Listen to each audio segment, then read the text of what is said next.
just saw a clip from the April broadcast off jw.org. Then we're going to answer the question, is your best good enough?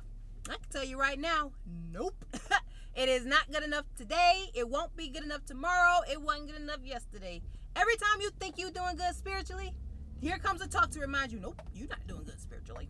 You need to go out and service more. Have you auxiliary pioneered? Are you a part of the special campaign? Okay, so fine. Become a regular pioneer. Are you giving meaningful comments at the meeting? Oh, are you? Okay, fine. You start giving these you know what? Too soon. And not in comparison with the other person. We're told to examine our own actions. Oh my gosh. So ask yourself, how am I doing spiritually? Am I happy with my attendance at Christian meetings? How? Do I participate by sharing meaningful comments as able? How about my personal study of the Bible? Let me examine my involvement in the ministry. Could I do better in preparing for my return visits? Do I conduct any Bible studies with interested ones? If so, am I content with what I am doing? In effect, you're asking yourself, is my best good enough? Off the bat, do you see how much work it is to be one of Jehovah's Witnesses?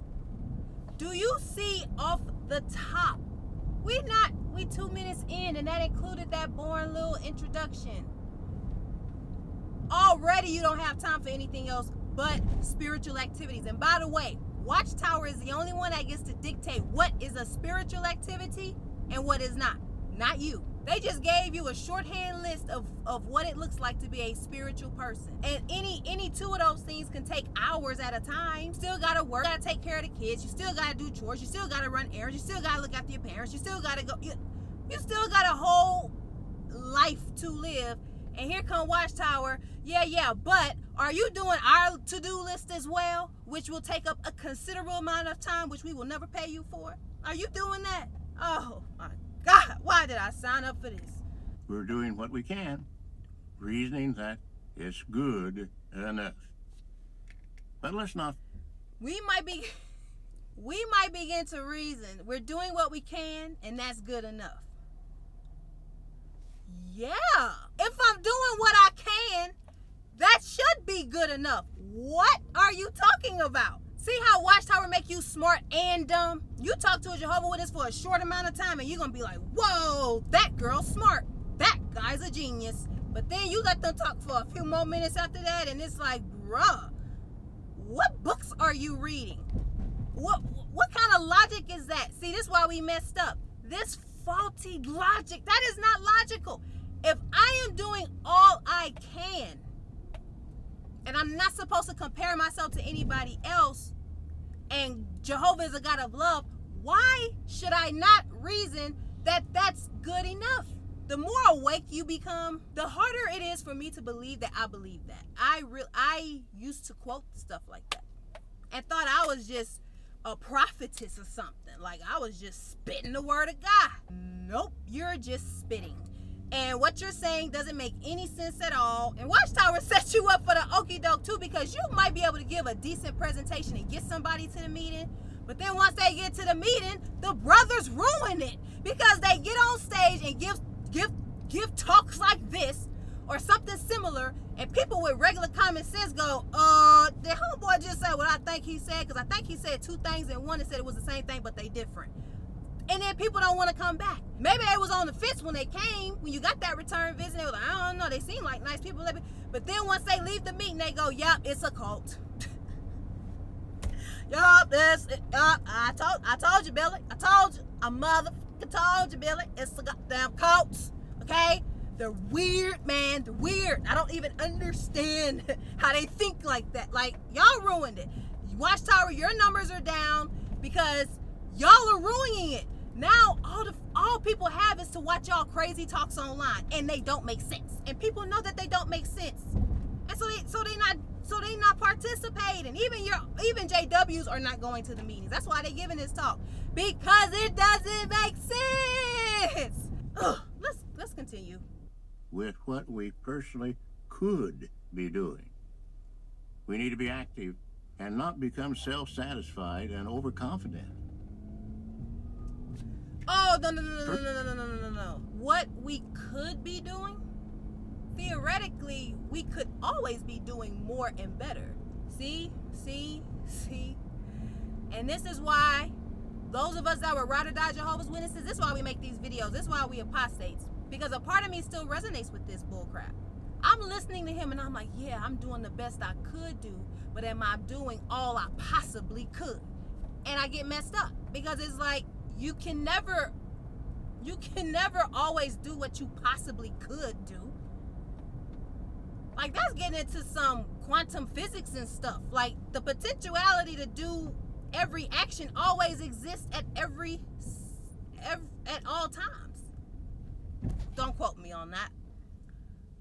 I don't know where that came from, actually. Anyway, and this is why, see, that be that JW burnout. I'm telling you, and that JW burnout is real. I don't know if that's a real thing in the XJW community.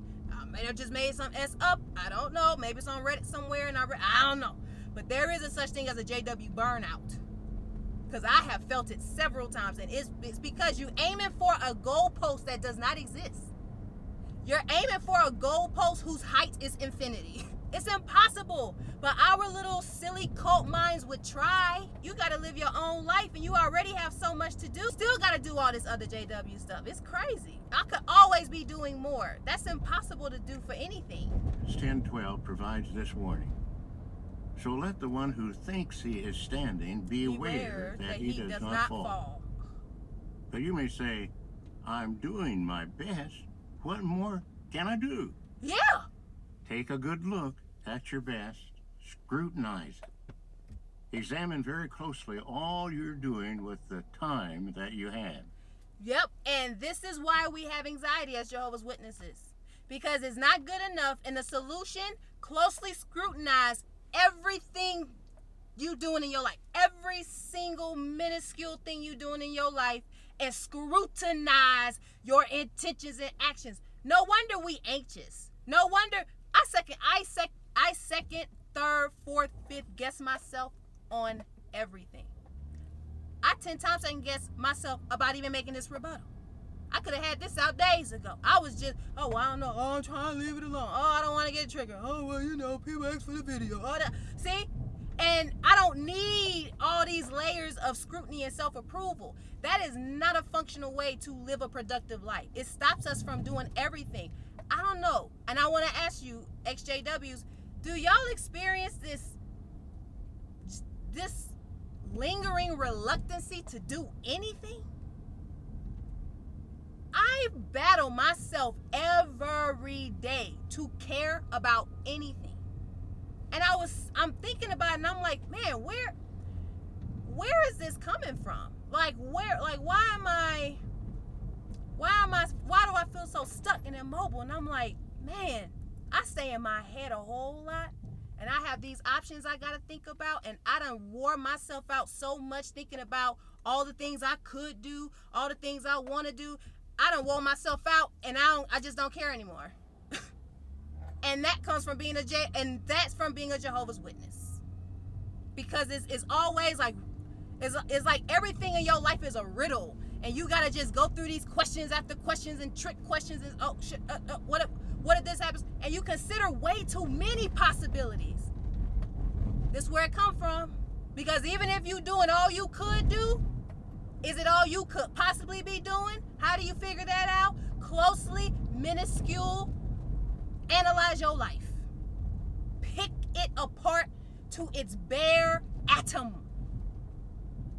And see what you can start switching out. Oh my God. A runner in a race. Oh, here y'all go with the exercise analogies. And none of y'all know nothing about these exercise analogies. Don't none of y'all run. Don't none of y'all lift weights. Stop it. Stop with the exercise analogies. Y'all irritate me with that so much. How would you know, Sammy, what a runner does?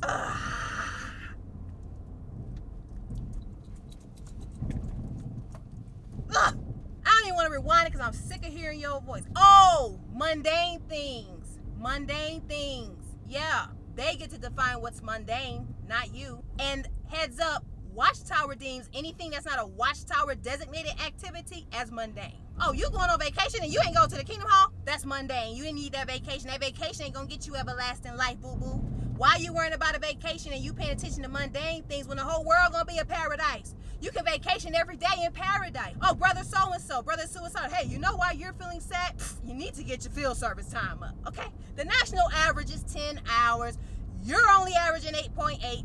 That is the reason why you have a chemical imbalance in your head that is driving you into thinking about killing yourself. And you need to pray to Jehovah. Now, I know he never talks to you. I know he doesn't prove that he listens to you, and he's never proved he exists. He never gives you any gifts, and he never supports you in any practical way. But that is your daddy. That's your sky daddy. Jehovah love you, boy.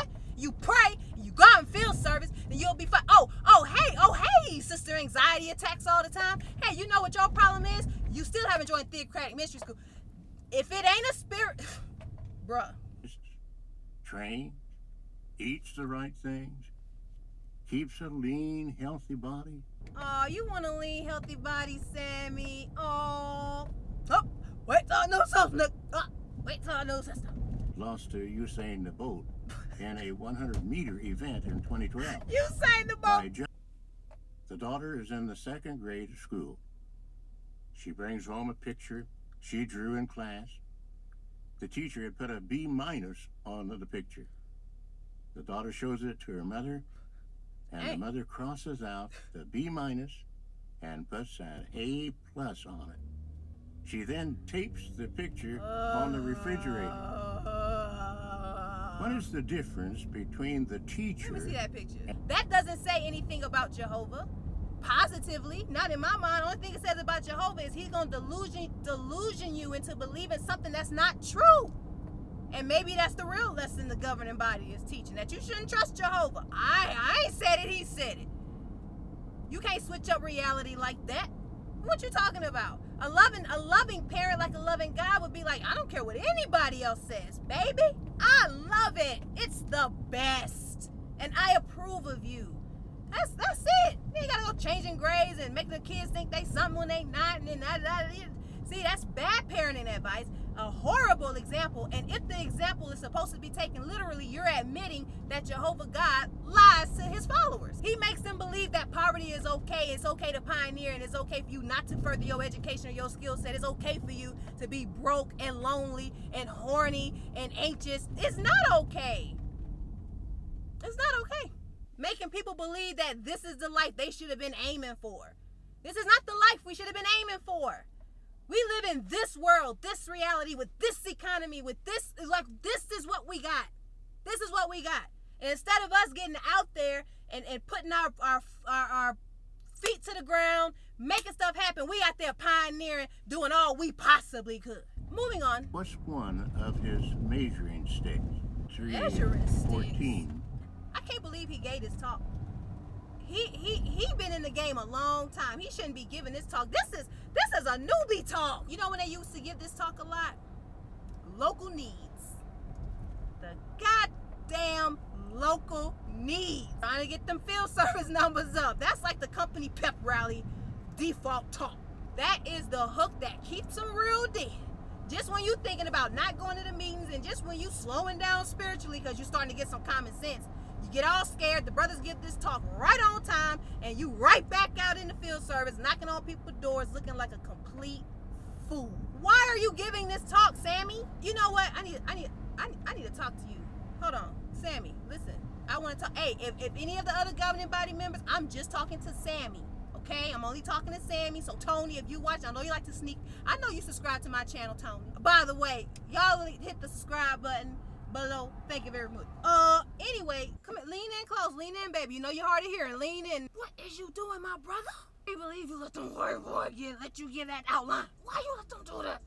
They should have got somebody else. Listen, you gotta do better than that. You gotta tighten up, cause you tripping. If the ancestors are not pleased, you better act right. Hey, pull your pants up. Get some sense. Back to the ring. Well, let's just keep on with the video. Love Jehovah your God with your whole heart, and with your whole soul, and with your whole mind. Oh my God. Question: Was that the best introduction you could give? How long have you been using that introduction? Would a new one help? Would you? Oh, no, you Have you tried did not. What does the householder see in your face? Wait a minute. Did he just say y'all got some tight-ass presentations and that's why y'all can't get anybody to listen to you? Is that what he just said? No, it's not the cult message. It's not the websites that's exposing us. It's not our racist history. It's not all these pedophile lawsuits coming out. It ain't none of that. It ain't got nothing to do with none of that. It's the tight-ass presentations you using. That's why people ain't coming up in this Kingdom Hall. Said y'all need to ask yourself, am I using the same old tired presentation? You know, I find that funny because they didn't ask themselves that question when they gave this same old tired talk outline, same old tired reminders, same old tired scriptures. But then when the publishers ain't getting the numbers that they want them to get, oh, y'all presentations is weak. Jehovah's Witnesses should be offended. Are you serious, Sammy? Oh, Sammy a savage. Sammy the savage. Expected to change. I'm gonna say this for the record. Y'all can't talk about nobody's face, okay? None of y'all can talk about nobody's face. Do y'all see who on the governing body, Sammy? Huh, Sammy the Savage? Do you know who on your... Have you seen your partner let give a talk? Well, friends, to be sure, we love Jehovah, but we want to beware of the Satan's attack. I'm just saying. Are you giving your best? If so, then your best is good enough. I hated commenting. A comment would make me more nervous than giving a talk. Oh, that's not true. Well, yes, it is. They made me nervous equally. A little 15-second comment would just stress me out. I could not. I never was a good... When I commented, they were good. But I was not a frequent commenter. I didn't see the point. It's like I did my lesson. I studied it thoroughly. The biggest disappointment in the world for me, or one of the biggest ones it felt like at a JW, was preparing for a comment, saying you was going to comment, and you didn't comment. Man, you felt like garbage after the meeting. You felt like Jehovah was so disappointed. But then when you gave that comment, you felt like a superhero. Like, whoo, I finally made my comment. Paragraph 8. Like, ooh, finally did it. Too stressful. Glad I ain't got to do that. About your personal study, continue to think about it, thus spiking it down deep into your heart. But can... What's going on with you, Sammy? You talking about striking it down deep inside you, measuring sticks, lean, healthy bodies. Is you okay? Is you and the wife okay? You had restless nights? What's going on? Look, we can talk, Sammy, if you need somebody to talk to. I won't tell nobody you talk to in apostate. I'm not a snitch, okay? You ain't got to worry. Look, I got you, my brother. Email me. Let's talk about it. There's something on your mind. And it ain't personal study. What if your wife just threw something on the table for dinner each evening? Stop tripping with your misogynistic viewpoint, cult leader ass. Let's go. We can slop a pig and he'll enjoy it. But give the same garbage to a cow and she'll ignore it. See, how you gonna go from talking about women and the very next thing you talk about is hogs and heifers? Y'all think y'all slick with this little secret language stuff y'all be doing, but I see you, man. I see you, Watchtower. Y'all not that slick. How come y'all gotta mention filthy animals right directly after you talk about women and wives? Don't get me started. So is your best good enough? I'd like to think it is. What do you think? Watchtower will build you up and tear you down at the same time. Your best is good enough. I'm sure it is. But is it? Does it line up with what Jehovah says is your best? Like, am I doing good or not, bruh? I'm done with it. Yeesh. Hot, drivel garbage of a talk. Oh, that's my exit. That's my exit. That's my exit. That's my exit. Ooh, my exit. Ooh, that sunlight. Ooh, I can't see nothing. Ooh, it's time for me to go. I will talk to you guys later. Hey, don't you click off this video. What's wrong with you? You better like, share, subscribe, and make a comment first. I don't know where you think you going clicking off this video without liking, sharing, subscribing, and making a comment. You better show some support. What's wrong with y'all? This is just entertainment, so to each his own. Do what you think is best. If there are Jehovah's Witnesses watching, I know a lot of people push and advocate for you guys to leave, but I'm gonna be honest with you. I think everybody needs to do what they think is best for them. I was a Jehovah's Witness for many, many years, and even though it's a cult, and even though they tell lies and they're involved in a lot of criminal activity, I guess, I don't know. Ooh, okay. Anyway, I had a point. The point was, while I was in there, it was serving some sort of purpose. It felt like the best thing for me to do at the time. I'm not absolving Watchtower of any guilt. I'm just saying, you got to do what's right for you. So I'm not here to bash you for still being a Jehovah's Witness. I'm just here recounting my own viewpoint of me being raised as one of Jehovah's Witnesses and looking back at what I was taught and how it's affecting my life now, and looking at the current way that things are being done and reflecting on how I can relate to it. That's all I'm doing. It's just for fun. So do what you think is best for you, baby. Take care of yourself, each and every one of y'all. To all my XJWs, you know I love y'all. Please leave a comment. Let me know who you at, who you are, where you at, what you about. And yeah, until next time, peace.